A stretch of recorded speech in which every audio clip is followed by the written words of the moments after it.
छोटी सी ज्योत जलानी है। सही आ रही है? चलो, thank you ji, thank you. तो कुछ बातें ऐसी बार बार आपके वेलनेस कोच आपको समझाने की कोशिश करते हैं, वो बातें हमारे सिर के ऊपर से जाती हैं, हमें समझ में कम आती है। लेकिन 3 महीने बाद, 4 महीने बाद, 6 महीने बाद वो उस वेलनेस कोच की बातें अगर हमने ध्यान से सुनी हैं, तब हम शॉक्ड होते हैं कि ये बात तो उसने बोली थी और ये आज मेरे साथ गुजर रही है या मेरे ऊपर बीत रही है। बस थोड़ा सा यही एक जागरूकता का सेशन है और ध्यान से सुने। हो सकता है आपको ये सारी की सारी बातें आप जानते हो, सारी की सारी बातें आपने सुनी हो, लेकिन जब 100-150 लोगों के बीच में ध्यान को एकाग्र करके हम सुनते हैं ना, तो उस चीज का बेनिफिट मिलता है। बात करेंगे फिटनेस की और बीमारी की। दो ही चीजें तो हमारे साथ जुड़ी हैं, या तो हम फिट हैं या हम बीमार हैं। अब फिटनेस की बात करें तो फिटनेस का मतलब ये नहीं है कि हम बीमार हैं तो हम फिट नहीं हैं। फिटनेस का मतलब ये है, स्टार्टिंग करते हैं ऊर्जा के स्तर से, यानी कि एनर्जी से। यानी कि आज सुबह सुबह हम उठे, मेरी पूछो तो मैंने जिन बंदों के पास कॉल करी और उठे नहीं। क्यों नहीं उठे? एक ही बहाना होता है जो भी वेलनेस कोच बोलता है, सब कुछ कर लेंगे जी, सुबह नहीं उठा जाता। अब जिसमें एनर्जी है, जिसमें हल्कापन है, वो उठेगा। जिसमें एनर्जी है वो उठेगा, जिसमें एनर्जी नहीं है वो नहीं उठेगा। हाँ, मानता हूं मेरी तरह नाइट ड्यूटी करने वाले हो सकता है न उठे, क्योंकि लेट नाइट सोना होता है और जल्दी उठना मुश्किल होता है। लेकिन जो स्क्रीन की वजह से या बातों की वजह से लेट उठते हैं, वो तो एनर्जी लेस हो गए। तो पहली बात है ऊर्जा की, एनर्जी की। हर समय शरीर में और दिमाग में हल्कापन और स्फूर्ति है तो हम फिट हैं। सुबह बिना थकावट के उठना, दिन भर काम में मन लगा रहना, हम फिट हैं। दूसरी बात आती है मानसिक संतुलन की। अगर हम बिना क्रोध के, बिना तनाव के, बिना चिंता के, बिना चिड़चिड़ापन के ध्यान को एक जगह केंद्रित करके और सकारात्मक विचारों के साथ पूरा दिन रहते हैं, तो हम फिट हैं।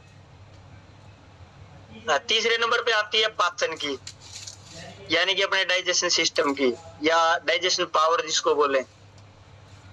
आपका खाना अच्छे से पच रहा है, पेट अच्छे से साफ हो रहा है, कोई गैस कब्ज एसिडिटी नहीं बन रही, आप फिट है। फिर बात आती है नंबर 4 पे नींद की, गुड स्लीप की, या थोड़े समय में सोने से नींद की रिकवरी की। आप थोड़े समय सोते हैं लेकिन गहरी नींद में सोते हैं, सुबह तरोताजा उठते हैं। इसका मतलब रात को जब आप सोए, दिन में आपके शरीर ने जो भी फंक्शनिंग की, जो भी वर्क किया, थोड़ा सा सोने के बाद भी आपके शरीर ने आपकी मरम्मत, हर ऑर्गन की मरम्मत कर ली और आप बिल्कुल फ्रेश उठते हैं। और लास्ट है, जो कि इस सेशन का मेन मोटो होता है, हम जीवन शैली सुधरवाते हैं। यानी कि प्राकृतिक जीवन शैली के साथ बोलो सामंजस्य बैठाना।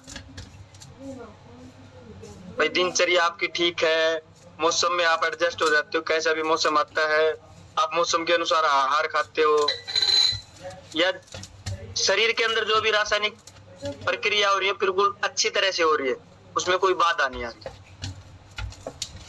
अपना पानी पीते रहें। यानी कि कुल मिला के ये है, शरीर, मन और अपनी जीवन शैली का जो संतुलन है ना, वो सही से बना रहे। अब थोड़ी सी बात करेंगे बीमारी के बारे में। बीमारी का मतलब ये नहीं है कि आपकी रिपोर्ट में कोई गड़बड़ी आ गई तो ही आप बीमार हैं। हम टेस्ट कराते हैं ना किसी भी बीमारी के लिए, देखो उसी का जो हमने ऊपर किया उसी का अगर उल्टा करते हैं तो ऊर्जा के स्तर में गिरावट या एनर्जी ड्रॉप जिसको बोलते हैं, अचानक से थकान, चक्कर आना, सुस्ती, काम में मन न लगना, ये अपना शरीर है ना एक सिग्नल देता है कि आप बीमार हो।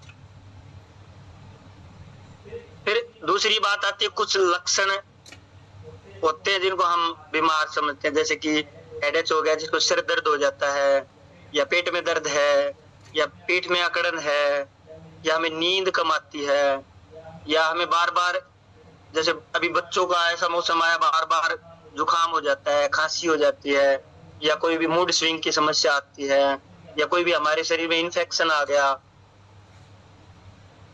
फिर इसके बाद आता शरीर का अलर्ट मोड में जाना, कि शरीर भी तो कुछ सिम्टम देता है ना अलग से, इम्यूनिटी सिस्टम से संबंधित, कोई किसी को सूजन आ गई, बार बार एक इधर जगह पे दर्द रहता है, वो एक तरह का अलार्म है कि हमारे शरीर में कुछ अलग चल रहा है।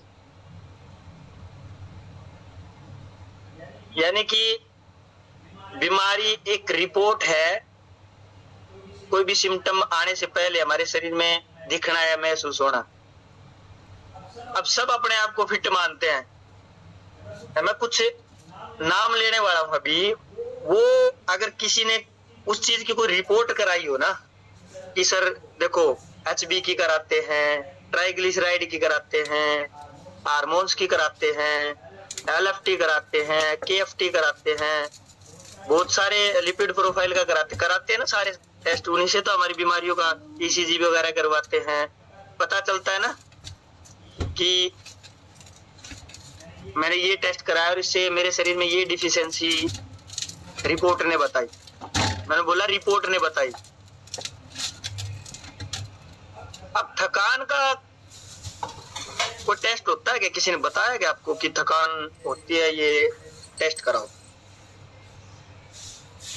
टेस्ट कम है टेस्ट, लेकिन अभी बात सुनो, सुस्ती का होता है क्या? और सुबह उठते हैं फ्रेश फील नहीं होते, इसका होता है क्या कोई टेस्ट? तो जिस कोई लक्षण आ रहे हैं ना, तो ये समझो आप फिट वाली कैटेगरी में नहीं आते। फिट वाली कैटेगरी में तो मैंने बताया कि ऊर्जा का स्तर अच्छा है, जो पहले के 5 पॉइंट बताए वो आते हैं। फिर खाना ढंग से हजम नहीं, वैसे मैं फिट हो जी, थोड़ा सा पेट है, खाना हजम नहीं होता, गैस बनती है, जिसका कोई टेस्ट होता है? बहुत सारे लोगों को, हमारी माताओं बहनों को या मेल को गैस बनती है, होता है क्या इसका टेस्ट कोई? अच्छा, कब्ज रहती है, कब्ज का टेस्ट होता है जी कोई? फिट हो जी मैं, मेरा कब्ज रहती है। कभी अपने सिंक की पाइप को रोक के देखना नीचे से और उसमें बर्तन साफ करना, फिर पता लगेगा। बर्तन साफ करते हो उसकी पाइप को नीचे से रोक देना। वैसे सिंक सही है, साफ सुथरा, उसमें बर्तन धोगे तो मना नहीं करेगा, लेकिन ओवरफ्लो करेगा तो। जैसे जैसे ऊपर तक खाना आता है ना, जिनको बोलते हैं यहाँ मेरे जलन होती है, कई बार तो वोमिटिंग होती है, तो टूक भी वापिस आती है ना, छोटे छोटे पार्ट आते हैं ना भोजन के, वापिस आ जाते हैं। एसिड रिफ्लेक्स होता है ना, मुंह में पानी आता है, या हम फिर उल्टी कर देते हैं। अरे भूख न लगने का भी कोई टेस्ट होता है क्या? मेरा बच्चा फिट है जी, बस भूख नहीं लगती, वैसे फिट है। और ज्यादा भूख लगती है उसका भी होता है क्या कोई टेस्ट? जो खा खा के मोटे हो रहे, अपना वजन बढ़ा लिया, उनके दोनों हार्मोन डिस्टर्ब हैं, जिसको भूख नहीं लगती उसका भी, जिसको ज्यादा भूख लगती है उसका भी। लेप्टिन और ग्रेलिन जो हार्मोन होते हैं, जो भूख को कंट्रोल करते हैं या भूख को बढ़ाते हैं। अच्छा, भोजन के बाद, खाने के बाद हमें भारीपन महसूस होता है, इसका टेस्ट होता है क्या कोई? हमारा मेटाबॉलिज्म कमजोर है, इसका होता है कोई टेस्ट? खाया पिया नहीं लगता, खाते तो सब कुछ है, लगता नहीं हमारे बच्चे। अच्छा, इस सेशन में जोड़ने के लिए या कनेक्ट करवाने के लिए हम बोलते हैं हमारे सेशन में आओ जी, पानी पीना पड़ेगा, ना पिया जा जी पानी, तो इसका भी टेस्ट करा लो, क्यों नहीं पिया जाता भी पानी? यानी कि प्यास कम लगना और ज्यादा लगना भी एक समस्या ये। चाय की तलब होती है कि चाय ना छूटे, जिसका कोई टेस्ट होता है कि टेस्ट करा लो जी, ये चीज बढ़ी हुई है, और ये पता लगने के बाद आप चाय छोड़ दोगे। नींद का लेवल कितना है, नींद की आपकी क्वालिटी कैसी, उसका टेस्ट होया कभी, करवाया कभी? आप तनाव में हो, स्ट्रेस में हो, डिप्रेशन में हो, किसी की बात को एक्सेप्ट नहीं कर सकते, चिड़चिड़ापन है, इसका टेस्ट होया कभी? जिसमें लक्षण है तो मैं ये नहीं कहूंगा आप बीमार हो, आप समझ जाओ। आपका मूड खराब रहता है। अभी सेशन में आके, चलते सेशन में आपसे कोई काम बता दे और सेशन इतना अच्छा चल रहा है और आप इस बात को सहन नहीं कर सकते कि मुझे बोल कैसे दिया, ये भी एक समस्या है। किसी की बात को एक्सेप्ट हम नहीं कर पाते, ये भी एक समस्या है। परिवार में मान लिया अपने रिलेशन खराब हैं, हम एडजस्ट नहीं कर पा रहे अपने आप को, ये भी एक समस्या है। बच्चों की आपस में अनबन रहती है, पति पत्नी की अनबन रहती है, फैमिली में जो भी है उनकी आपस में अनबन रहती है, उसका कोई तो रीजन होगा। हो सकता है कुछ फाइनेंशियली कंडीशन हो सकता है एक दूसरे को कोई समझता ना हो। अच्छा, मुझे बैठने का तरीका नहीं पता और उस बैठने के गलत पोस्चर की वजह से मेरी कमर में दर्द हो गया, मुझे सर्वाइकल हो गया। ऐसे आजकल ये मोड है ना, सबसे ज्यादा मोड है ये मोड, बिल्कुल। अभी अभी यहीं से देखो आप, मेरा ये मोड है और सर्वाइकल यहां से और यहां तक होता है।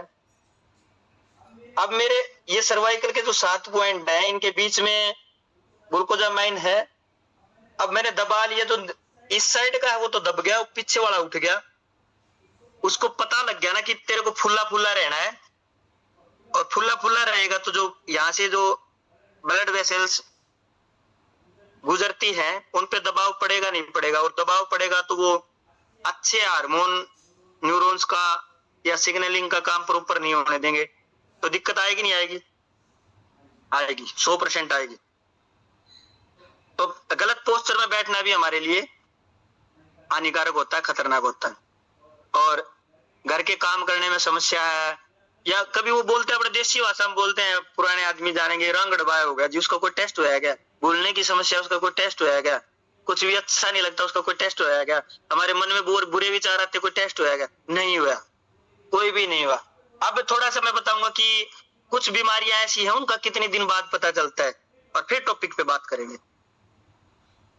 अभी छोटी छोटी फोड़े फुंसी होगी, 3-4 दिन में पता लग जाता है कि ये बैक्टीरियल इंफेक्शन है।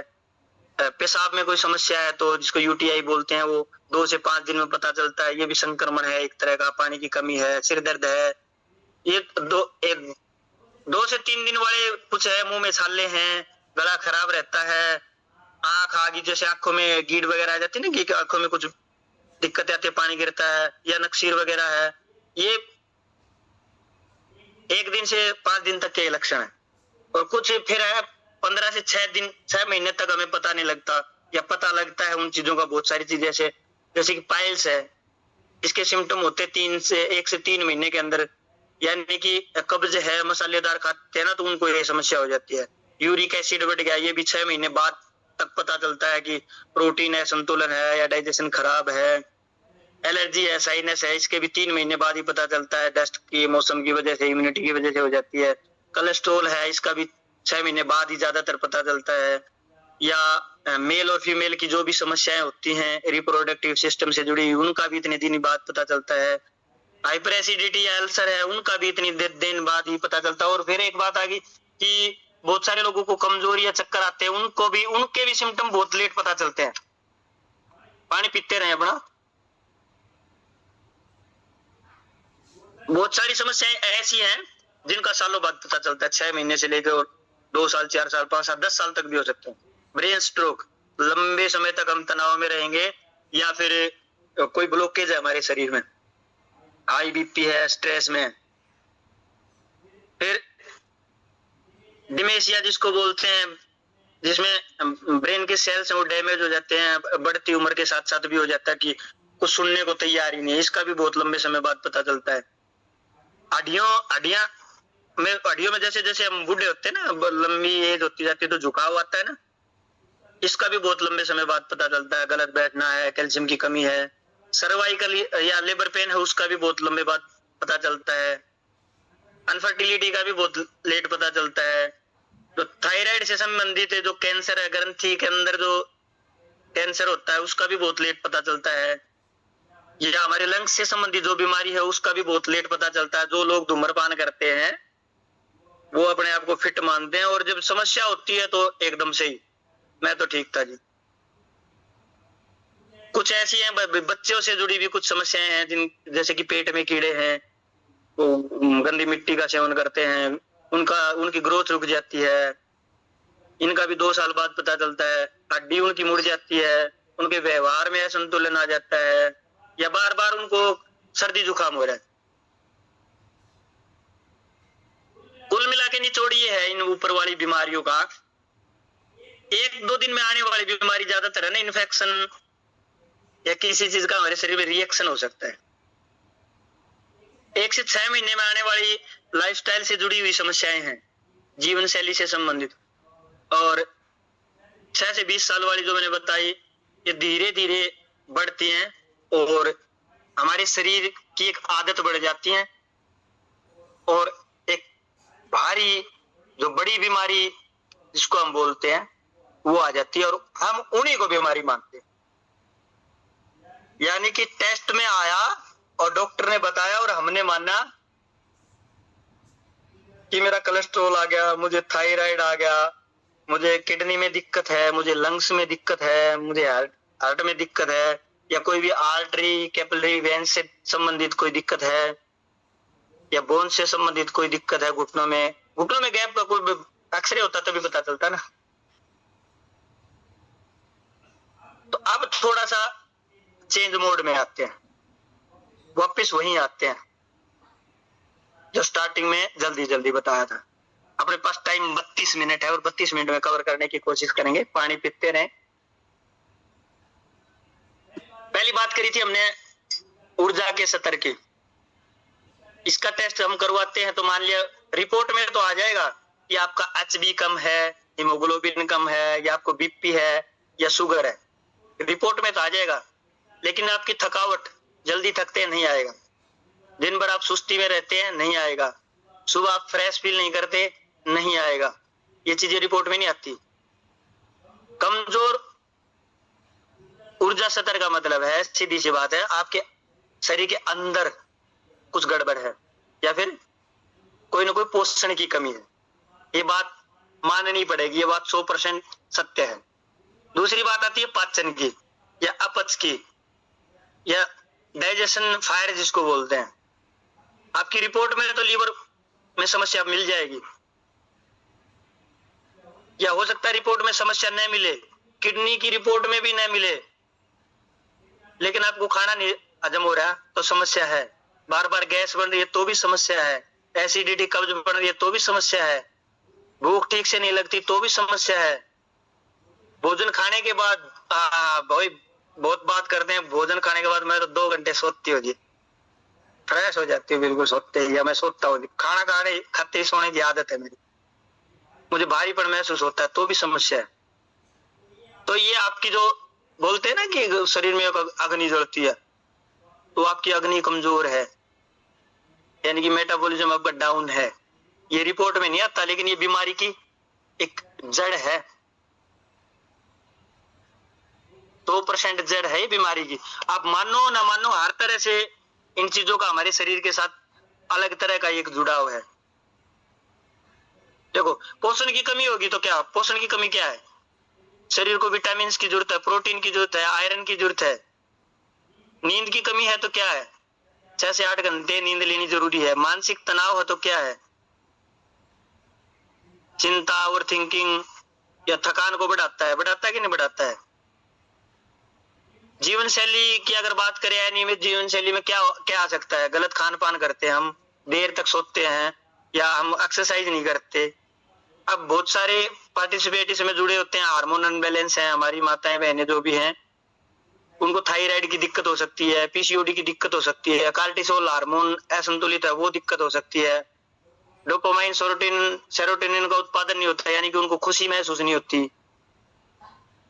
शरीर में पानी की कमी क्या होगा, डिहाइड्रेशन या एनर्जी लेवल गिर जाएगा।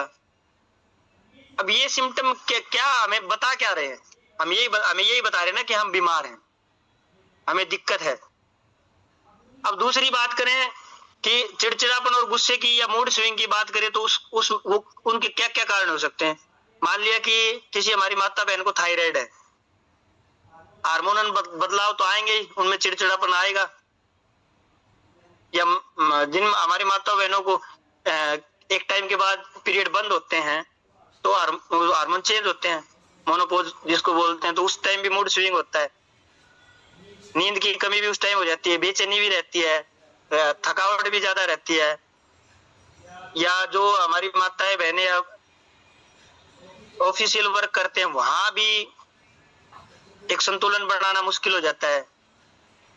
ब्लड शुगर से संबंधित भी समस्याएं हो जाती है, ज्यादा मीठा खाने की या कम खाने की, इस तरह की, या समय समय पे खाने की वो सिचुएशन उनके अंदर आ जाती है। स्क्रीन टाइम भी इसका एक कारण हो सकता है चिड़चिड़पन का।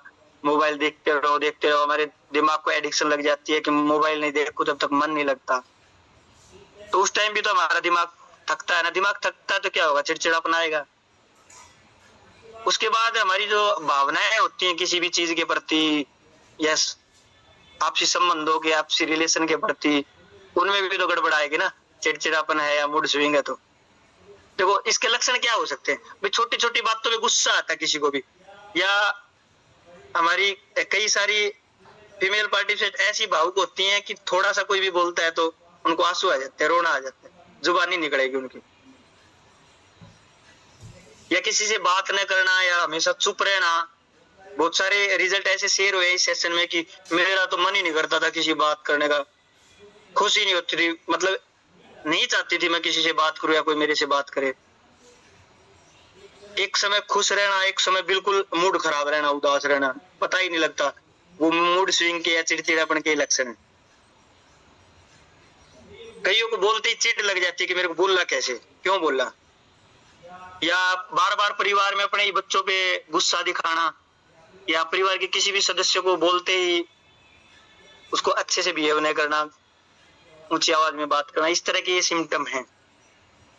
अब बात आती है नींद की, जो क्वालिटी थी, नींद पे जो बात करी थी।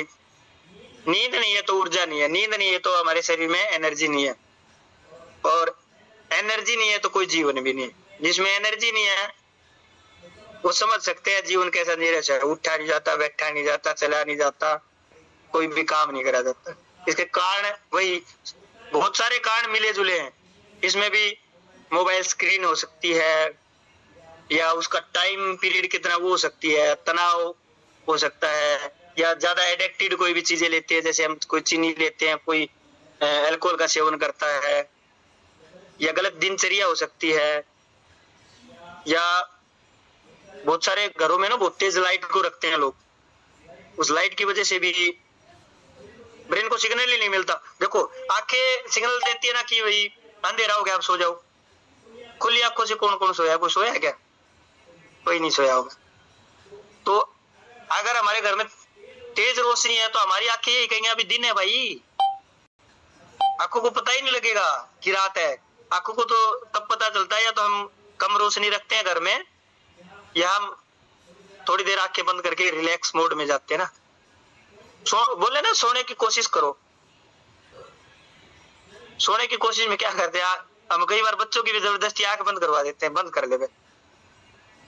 जिन बच्चों को एडिक्शन नहीं है ना लाइट की, स्क्रीन की, वो जल्दी सो जाते हैं। और जिनको लाइट की एडिक्शन है ना, मोबाइल की एडिक्शन है, वो बच्चे देख लेना आप, उनको ऐसी बेचैनी रहेगी, वो सोएंगे नहीं, माँ सुलाती रहेगी, वो सोएंगे नहीं। अब ये बीच बीच में देखो इसका एक नींद की समस्या होती है कि देर रात तक नींद नहीं आना, बीच बीच में नींद का टूट जाना, या सुबह जब उठते हैं तो थका हुआ महसूस करना, ये भी एक नींद की समस्या है। और दिन में नींद आएगी, फिर चिड़चिड़ापन रहेगा, एक जगह हमारा माइंड एक जगह केंद्रित नहीं होगा, और चेहरे पे और त्वचा की रौनक चली जाएगी धीरे धीरे, जो सोते नहीं। मैं कम सोता हूँ, तो अगर एक सप्ताह में एक दिन की भी मेरी नींद गड़बड़ होगी तो मेरी स्किन आंखों के नीचे की बिल्कुल बोलती है। और मेरा रोटेशन ऐसा ही है, मेरी तो बोलती रहती है कि हाँ आपकी नींद पूरी नहीं हो रही, नींद पूरी नहीं हो रही, क्योंकि 3 बजे वाली शिफ्ट में जब घर आता हूँ तो 3 बज जाते हैं सुबह आते आते, और फिर सोना, और ऐसा हो ही नहीं सकता कि घर में कोई काम ना हो। जो बच्चे जब उठते हैं स्कूल जाते हैं तो ऐसा हो ही नहीं था कि आपकी नींद डिस्टर्ब ना होती है। और फिर कितनी भी कोशिश कर लो नींद नहीं आती। एक बार है ना, आप लोग सभी अपने अपने स्पॉन्सर के लिए, मैं देवेंद्र सर के लिए और संजय सर के लिए क्लैपिंग चाहूंगा कि इतनी अच्छी कम्युनिटी से हमें जोड़ा, और इतनी अच्छी कम्युनिटी को आप और हम मिलकर चला रहे हैं, और लोगों की सेहत सुधर रही है। सभी अपने कोच के लिए एक बार क्लैपिंग करेंगे। उसके बाद बात आती है अपना पानी पीते रहे, मैं कम बोलूंगा, भूख की। भाई भूख ने लगना है, पाचन की गड़बड़ी है, तो ये शरीर में कोई ना कोई असंतुलन के सिम्टम है, संकेत हैं।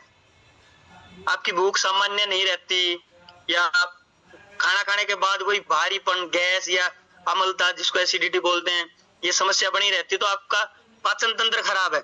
और पाचन तंत्र खराब किसी रिपोर्ट में नहीं आता, कोई टेस्ट नहीं होता इसका। इसके कारण क्या क्या हो सकते हैं? वही अनियमित मोबाइल, टीवी, लैपटॉप स्क्रीन का उपयोग, तनाव, चिंता, डिप्रेशन, अनियमित सोने की या जागने की रोटेशन है, देर रात को भारी भोजन, ये एक अलग पॉइंट है।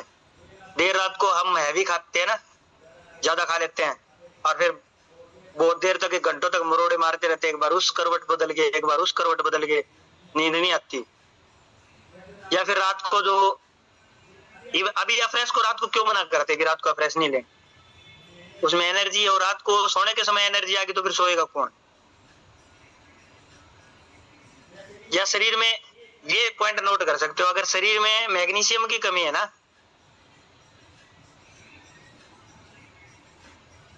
तो अगर उसका बैलेंस सही है तो नींद सही आएगी। अगर ज्यादा मैग्नीशियम हमारे शरीर में है ना, तो भी दिक्कत होती है। बी कॉम्प्लेक्स श्रेणी की जो भी चीजें हैं, उनके बढ़ने घटने से भी समस्या होती है। या ये चीज नोट करो, एक ट्रिप्टोफैन होता है, उसकी कमी अगर हमारे शरीर में होगी ना, ये एक मैक्रो माइक्रो न्यूट्रिएंट से रिलेटेड एक शब्द है, तो भी नींद की कमी होगी हमारे शरीर में। आपको थोड़े से सिम्टम होंगे। किसी भी काम को हम टाल देते हैं ना कि छोड़ दो, यहां से उठे और रूम तक गए, सोच के गए, यहां से रूम तक गए, भूल गए करना क्या है, मैं तो कुछ काम आया था। यानी कि एक मेमोरी लॉस की जो समस्या होती है ना, भूलने की आदत, ये ध्यान से ही जुड़ी हुई है। या हमें कोई भी टास्क दे दिया, वो पूरा नहीं कर पाते, या उसमें रुचि नहीं होती, यही तो होता है ना। कोई भी पढ़ाई का काम बच्चों को दिया जाता है, कोई भी क्लासरूम है, उसको उसमें कोई भी प्रोजेक्ट दिया जाता है, उसको मन लगा के पूरा नहीं करते, ध्यान से संबंधित होता है। कारण क्या है इसका? ध्यान भटकने के कई कारण है, चिड़चिड़ापन के कई कारण है, गुस्से के कई कारण है। अब बीच में बात करी थी, हम ज्यादातर मोटापे को लेके इस सेशन, मैं तो मोटापे को लेके इस सेशन से जुड़ा था, समस्याएं बहुत सारी थी, पता ही नहीं था। अब मोटापे की बात करें तो क्या है, यानी कि हमारी डाइट सही नहीं है, हम एक्सरसाइज नहीं करते, या कोई हमारे अंदर बीमारी है, उसकी वजह से वजन बढ़ा है या वजन घटा है। अब सिम्टम क्या है भाई इसके?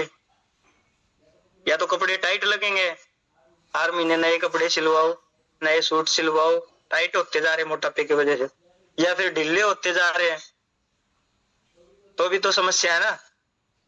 हाँ, वजन ज्यादा है फिर कम कर रहे हो, ढीले हो रहे हैं, अच्छी बात है, और बिना बात के आपके ढीले हो रहे हैं तो गलत बात, यानी कि आप कमजोर होते जा रहे।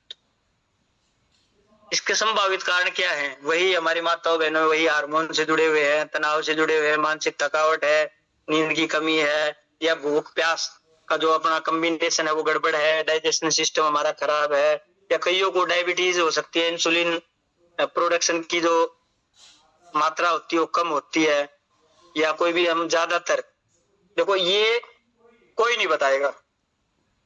मान लिया मेरा काम दवाई देना है, मेडिसिन देना, मेडिसिन बोला जी मैंने, न्यूट्रिशन नहीं बोला, मेडिसिन बोला मैंने। अत्यधिक दवाइयों का सेवन स्वास्थ्य के लिए हानिकारक। अत्यधिक बोला जी, कोई मेडिकल लाइन से है तो मेरी बात का बुरा मत मानना। अत्यधिक किसी भी चीज का सेवन स्वास्थ्य के लिए हानिकारक। पानी भी अत्यधिक हानिकारक है, अत्यधिक खाना भी अत्यधिक हानिकारक है, अत्यधिक सोना भी हानिकारक है, अत्यधिक अत्यधिक बोले मैंने हंसना भी हानिकारक, अत्यधिक वर्कआउट भी हानिकारक। यानी कि जिस तरह इस सेशन में बताया जाता है कि हम आपको एक संतुलित आहार देंगे, बैलेंस डाइट देंगे जो आपके शरीर के अनुरूप है, आपका शरीर जिसको एक्सेप्ट कर सकता है, इजी टू डाइजेस्ट है, आपको आसानी से डाइजेस्ट हो जाएगा, आपको आसानी से पच जाएगा, आपके शरीर की जो रिक्वायरमेंट है पूरी पूरी करेगा।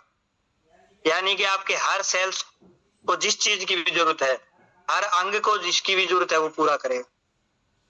यही तो बताते हैं ना, संतुलित आहार है, कोई मेडिसिन नहीं है, न्यूट्रिशन है। न्यूट्रिशन का मतलब यही ना, अगर आंगनवाड़ी वाली बातें करते तो वही होता, शरीर का पोषण ही तो पूरा कर रहे, अपने बच्चों को पोषण पूरा दें या गर्भवती महिला का पोषण पूरा करें। आंगनवाड़ी वाली भाषा थोड़ी सी आसान होती है, अगर जो हिंदी ज्यादा पढ़ते हैं उनको वही अच्छी लगती है, जो अंग्रेजों वाली बात आ गई या एक समझाने वाली बात आ गई तो वो उसको न्यूट्रिशन बोलते हैं। न्यूट्रिशन को आजकल कम समझते लोग। अब एक बात थोड़ी सी आई थी कि आत्म देखभाल में रुचि न होना, कि अपनी देखभाल नहीं कर पाते, मानसिक स्थिति से जुड़ी हुई ये चीजें होती है। देखो थोड़ा सा लक्षण है एक, भाई मेरा मान लिया नहाने में, कपड़े बदलने में या साफ सफाई में रुचि नहीं है तो मैं अपनी देखभाल नहीं करता। मेरे मान लिया बाल बड़े हैं, वो उलझे पड़े हैं, किसी भी महिला के बाल उलझे पड़े हैं, वो उनको सुलझाते नहीं, वो कपड़े एक ही तरह के पहने रहती है, यानी कि दिन में कोई भी अपने भाई बेटा भाई अपना ध्यान नहीं रख पाती, तो बताओ आत्म देखभाल में कमी है कि नहीं। मान लिया मैं ब्रश नहीं करता या शेविंग नहीं करता तो मेरा चेहरा अच्छा लगेगा, मेरे दांत अच्छे लगेंगे, मेरी मुस्कुराहट अच्छी लगेगी नहीं लगेगी। इसका देखो मानसिक भी कारण हो सकते हैं। मान लिया कोई आत्म देखभाल मानसिक स्थिति से भी जुड़ा हुआ है, यानी कि मैं डिप्रेशन में अवसाद में हूं तो मेरे अंदर ऊर्जा की कमी भी रहेगी, निराशा भी रहेगी, किसी भी चीज के प्रति है ना रुचि या किसी के प्रति व्यवहार खत्म हो जाएगा। या मैं चिंता में हूं तो मेरे दिमाग में उथल पुथल चलती रहेगी, कुछ अच्छा ही नहीं लगता, सारी चीजें मुझे भारी भरकम लगने लग जाएंगी। या व्यक्ति के अंदर या महिला के अंदर ऐसी स्थिति बन जाती है कि कुछ करने लायक है नहीं, क्या करना है ये करके, जीवन चल रहा है, खाना खा रहे हैं, बस जिंदगी कट रही है। यानी कि उसका शरीर और दिमाग दोनों थक चुके हैं, वो शरीर से भी थक चुका है और वो दिमाग से भी थक चुके हैं।